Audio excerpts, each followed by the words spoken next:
Bonjour et bienvenue, aujourd'hui je vous retrouve dans un bivouac au pied des plus belles dunes du Sahara et je vais vous parler de mon roller bag, le Reloader 55 PL, un sac photo à roulettes. A tout de suite.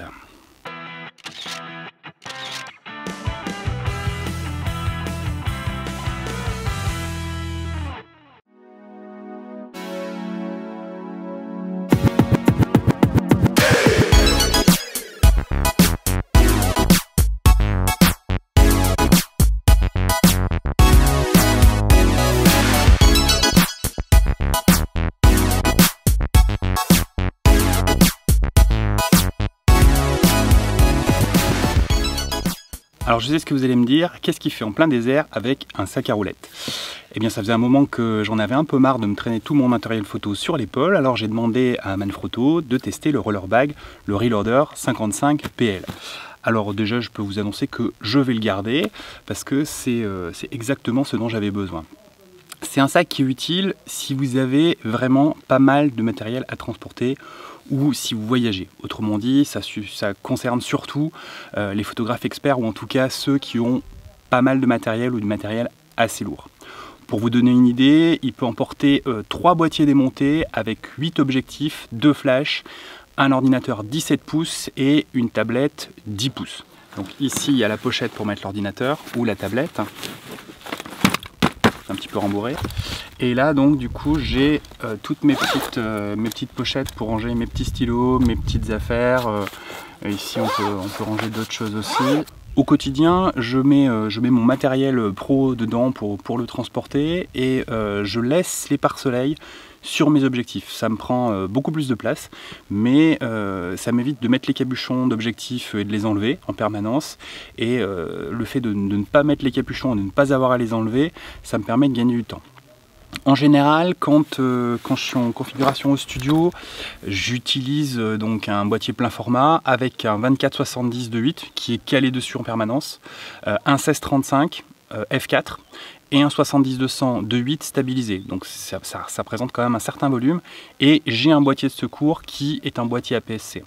Souvent j'en profite aussi pour emmener le drone ou la GoPro, voire les dieux. Et le trépied, le Bifree, passe sur le côté, donc il va aller s'attacher sur le côté de la valise. Alors ici pour la vidéo, je l'ai utilisé pour filmer. Il va fixer ici sur le côté. Et voilà, je vous montre quelques images où on le voit utilisé en situation.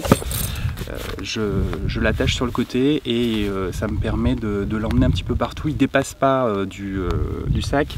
Le Bifree, pour moi, c'est le trépied que j'utilise dès que je bouge un petit peu. Alors ce roller bag, c'est un sac que j'utilise maintenant pour aller au studio, lorsque je suis en shooting photo, en extérieur, en reportage, pour voyager, puisqu'il passe en bagage à main. Et alors il passe en bagage à main, mais vérifiez tout de même auprès des compagnies aériennes, parce que les normes varient d'une compagnie à l'autre, et il vaut mieux être prudent et vérifier à l'avance. On ne sait jamais, il suffit que vous tombiez sur quelqu'un d'un petit peu tatillon à l'aéroport, et ça serait dommage de ne pas pouvoir passer avec, mais il est conçu pour, donc vraisemblablement il n'y a pas de raison qu'il passe pas. Alors comme toutes les valises de voyage, vous avez une poignée télescopique qui permet de tirer le sac et aussi d'attacher un autre sac dessus. Moi c'est là-dessus que je mets mon travel backpack quand je voyage. Il y a aussi à l'avant un petit cadenas TSA, donc dans lequel on peut fixer, on peut attacher les... Ah, faut que je fasse le code. Oui, j'ai pas fait le code. Je vais vous faire le code, une seconde. Vous regardez pas, hein. Vous regardez pas, je vais faire le code. Donc je vais vous montrer ça avec un petit peu de lumière. Donc ici, hop, on fixe les petites fermetures éclairs et puis on mélange le code et on refait le code et on appuie ici, hop, ça saute et on peut à nouveau ouvrir son petit sac. Alors, je reviens sur ce que je disais au début. Pourquoi utiliser un sac à roulettes quand on part en voyage? A priori, effectivement, c'est pas le genre de choses qu'on va se traîner sur un trek parce que c'est pas forcément évident d'aller faire rouler ce genre de matériel dans des endroits où c'est pas fait pour, comme typiquement le désert où il y a beaucoup de sable. Et bien tout simplement Parce que j'aime bien utiliser les sacs comme des caisses à outils. C'est-à-dire que lui en l'occurrence, sur ce type de reportage en voyage, je vais l'utiliser à la fois comme une... comment dire,